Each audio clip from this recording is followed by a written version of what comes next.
다음 토픽은 리커런트 뉴럴 네트워크입니다.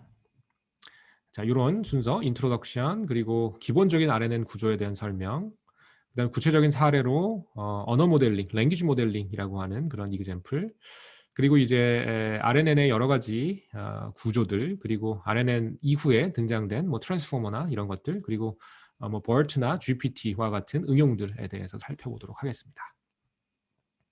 우리 교과서 챕터 10이고요.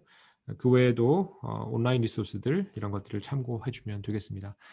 우리가 말미에 잠깐 언급할 그럴 버트나 이런 GPT 이런 그 최신 모델들은 사실은 교과서가 쓰여진 이후에 나온 그런 모델들입니다. 그래서 뭐 인터넷이나 여러 가지 논문들을 통해서 파악하는 것이 보다 적절할 것 같네요. 먼저 RNN에 대한 소개를 하도록 하겠습니다. RNN 또는 Recurrent Neural Network라고 불리는 종류의 뉴럴넷이 있는데요.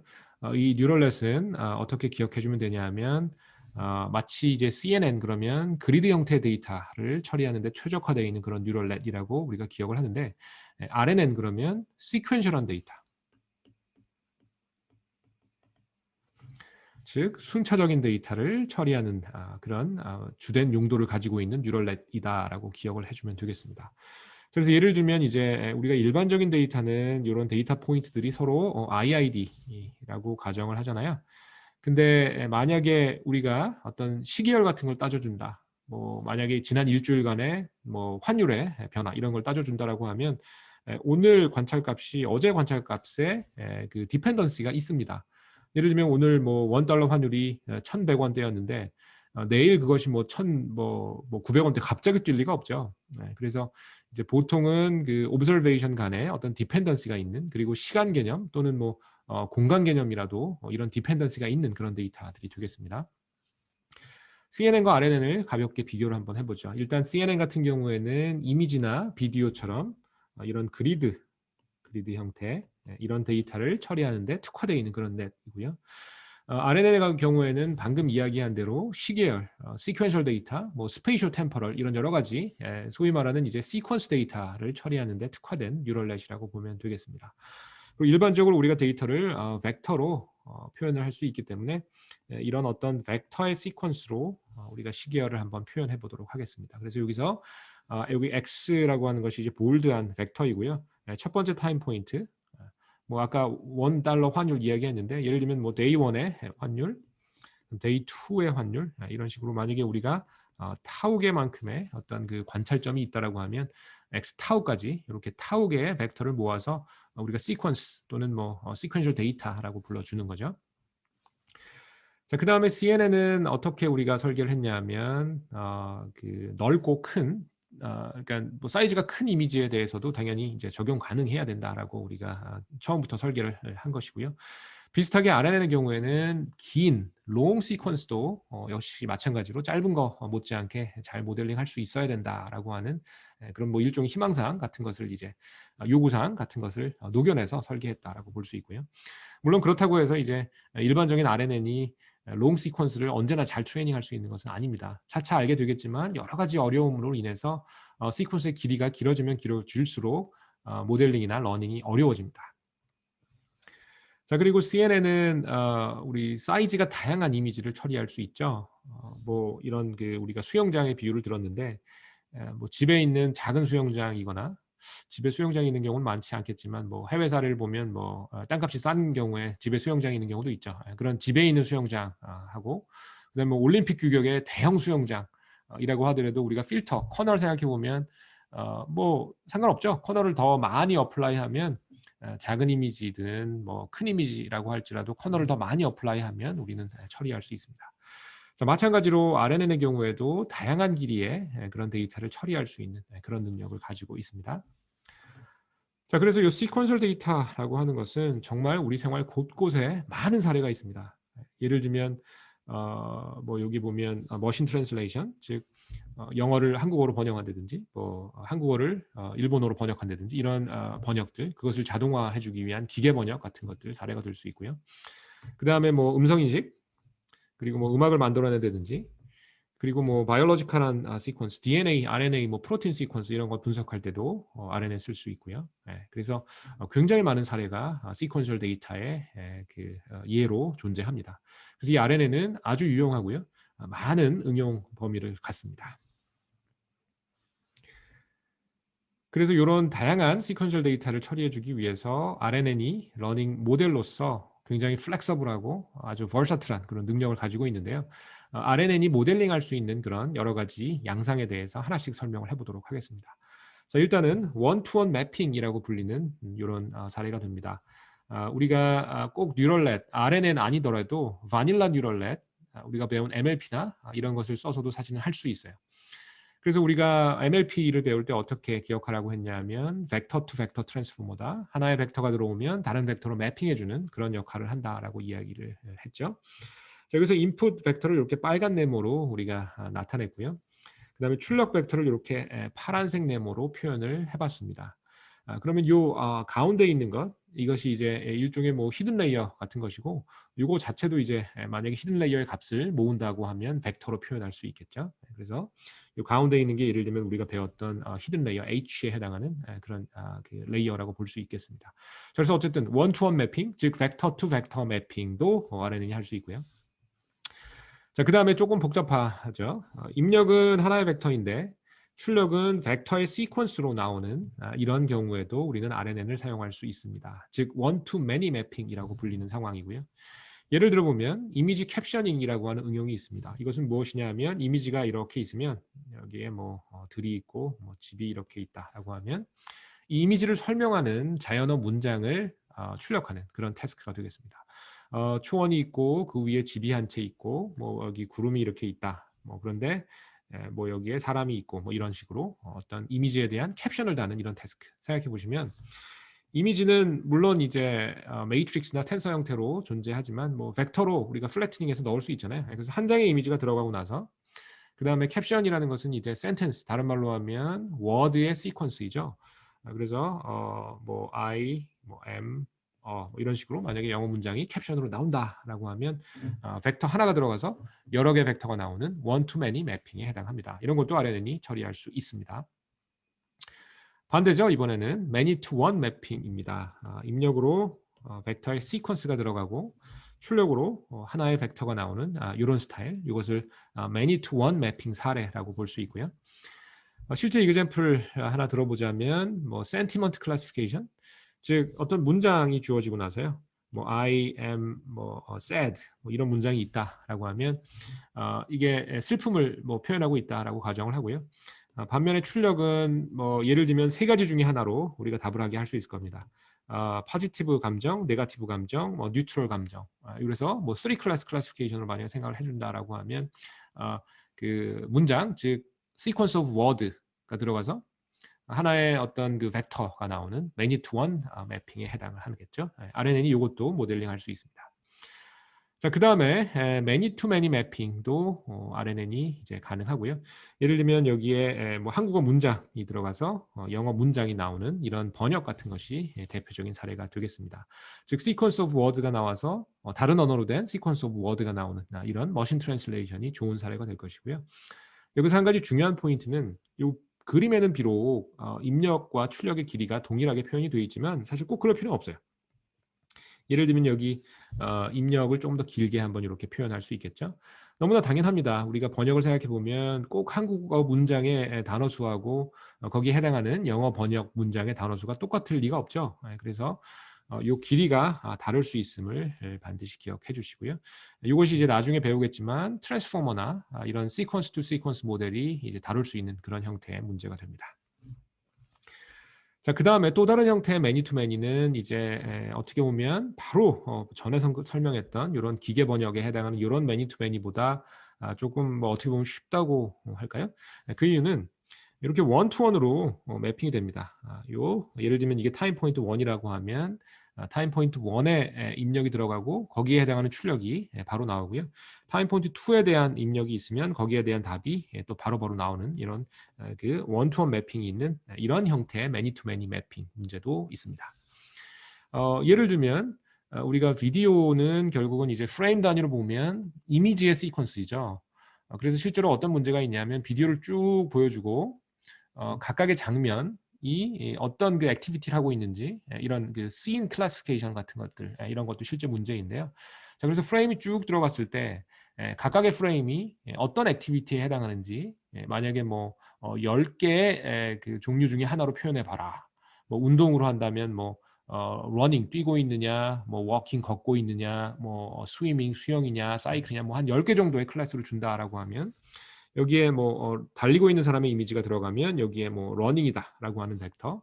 그러면 뭐 바로 다음에 재면 뭐 아마도 러닝일 텐데 좀 지나서 뭐 한참 있다 재면 여기에 뭐 스위밍 하고 있는 선수가 있다면 여기에 뭐 스위이다 이렇게 분류해주는 이런 비디오 프레임 클래시피케이션 문제 같은 경우를 생각해 보면 요 형태의 매니 투 매니 매핑 문제가 될 겁니다. 자, 그래서 그 임의의 길이를 갖는 두 개의 시퀀스하고 또 다른 시퀀스 사이의 매핑하고 이렇게 1대1로 타임 포인트 각각에 대해서 매칭이 되는 이런 매니 투 매니 형태의 문제가 뭐 연관은 되어 있지만 그 좀 다름을 이해해 주기 바랍니다. 그리고 아마도 이런 형태, 즉 시퀀스를 시퀀스로 매핑하는 이런 형태의 그 매니 투 매니 매핑 문제가 어떻게 보면 가장 어렵고 또 관심의 대상이 되어 왔습니다. 이 RNN이나 관련된 모델 측면에서요. 자, 그래서 RNN이 굉장히 그 versatile한 그죠? 그런 모델링 케이퍼빌리티를 지니고 있다라고 기억을 해주면 되겠고요. 그만큼 유용한 모델이 될 수 있습니다. 자, RNN에 대해서 본격적으로 설명하기에 앞서서 우리가 공학에서 오랜 기간 연구해온 그런 분야가 있습니다. 다이내미컬 시스템이라고 하는 그런 이론이 있는데요. 거기에 가장 클래시컬한 형태의 어떤 요 1번 이퀘이션 먼저 설명을 하도록 하겠습니다. 자, 요 1번 형태를 보면 여기에 ST라고 하는 그런 벡터가 있습니다. 그래서 이것은 이제 스테이트의 약자이고요. 이렇게 벡터꼴을 갖습니다. 그리고 여기에 t라고 되어 있는 것에서 힌트를 얻을 수 있듯이 타임 t에서의 어떤 스테이트 값이라는 거예요. 만약에 어떤 자동차 운행하는 걸 만약에 예로 들어 보면 예를 들면 뭐 첫 번째 값은 현재 속도 100km per hour. 그다음에 두 번째는 뭐가 될까요? 탑승자의 수, 뭐 2명, 그죠? 그 다음에 이제 뭐 세 번째 같은 경우는 이제 브레이크나 뭐 엑셀의 밟음 정도랄까요? 뭐 그런 거. 예를 들면 뭐 50%. 그 다음 여기는 뭐 라디오를 켰는지 안 켰는지, 뭐 켰다 그러면 1. 그 다음에 여기 뭐 여러 가지 이런 식으로 자동차의 운행과 관련된 많은 것들을 재서 이것을 벡터로 즉 시스템의 스테이트를 표현하는 벡터로 할 수 있을 거예요. 그래서 이것을 S of T라고 해보겠습니다. 자, 그러면 아까 뭐 환율의 어떤 시퀀스 이런 거 예로 들었듯이 이제 마찬가지로 만약에 바로 직전 T-1 타임에서 이 똑같은 자동차에 이제 스테이트가 있을 거 아니에요. 그럼 뭐 t의 단위가 여러 개가 될 수 있지만 뭐 초 단위라고 해봅시다. 그럼 지금 뭐 그 시동 걸고 출발한 직후에 뭐 1000번째 타임 포인트. 근데 999초째를 생각해 보면 바로 직전이잖아요.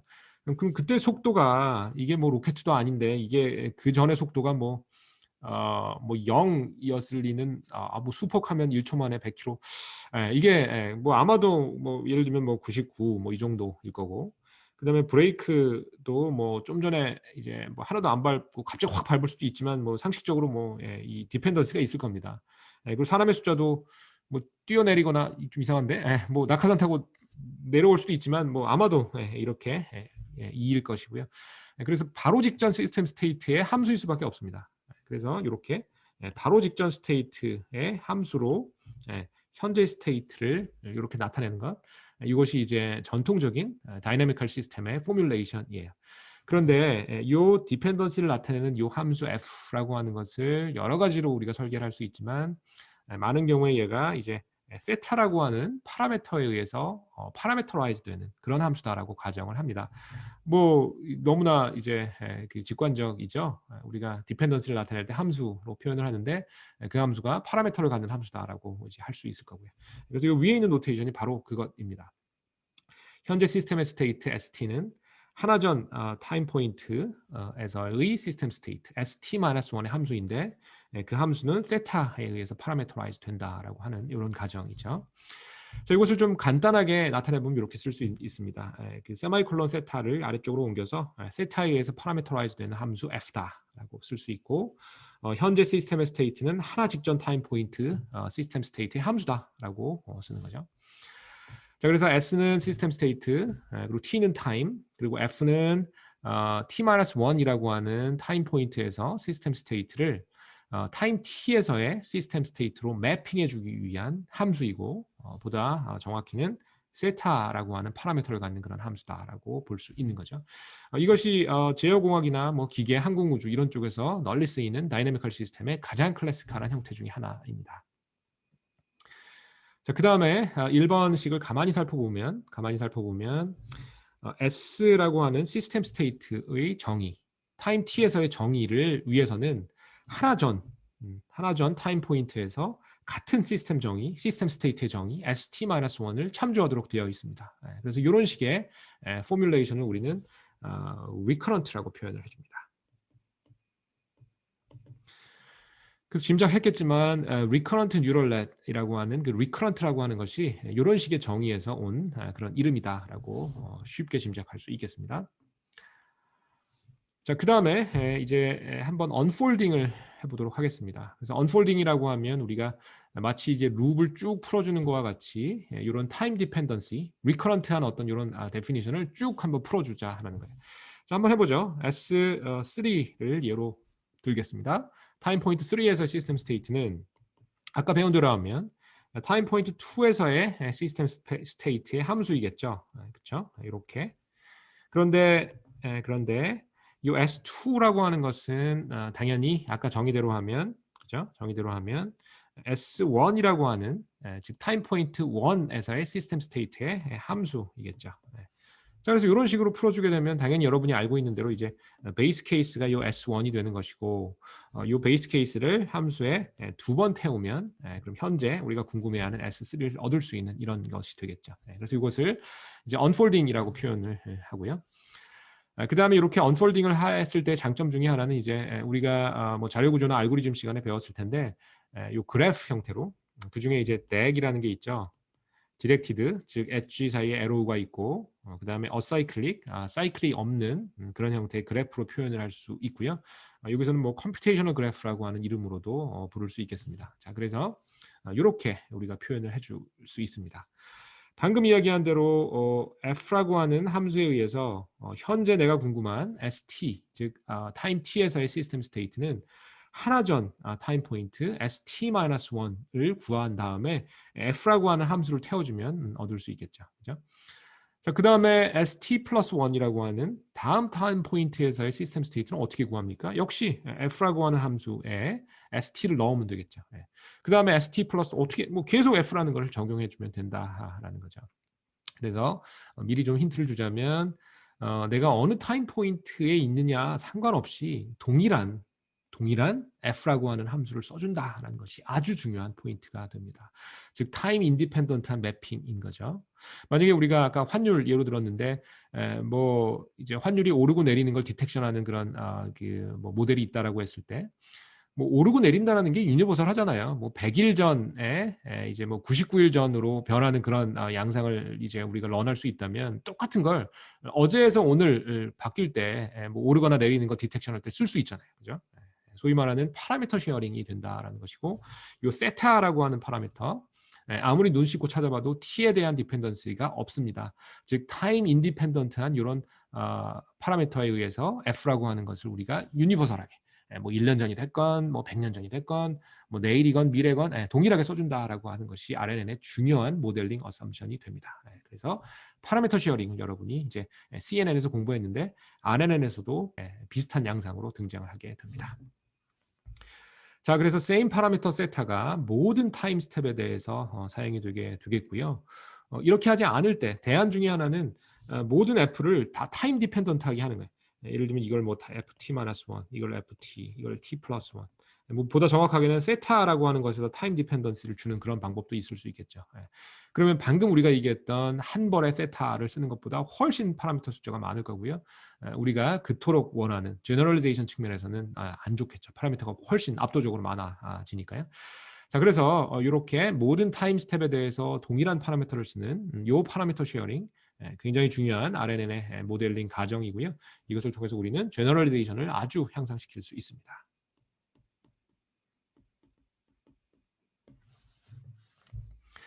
그 CNN에서 파라미터 쉐어링 어떤 형태로 등장을 했죠? 같은 커널을 이미지 여기저기 쓸 수 있었죠. 그죠? RNN에서 파라미터 쉐어링이 어떻게 등장하죠? 같은 파라미터를 뭐 어제, 뭐 오늘, 미래, 그러니까 타임 인디펜던트하게 사용한다라는 개념으로 등장을 했다라고 이해해 주면 좋겠습니다. 자, 그다음에 이제 RNN이 보다 직접적으로 연관되어 있는 그런 다이내미컬 시스템의 포뮬레이션이 있으니 그것이 2번식이 됩니다.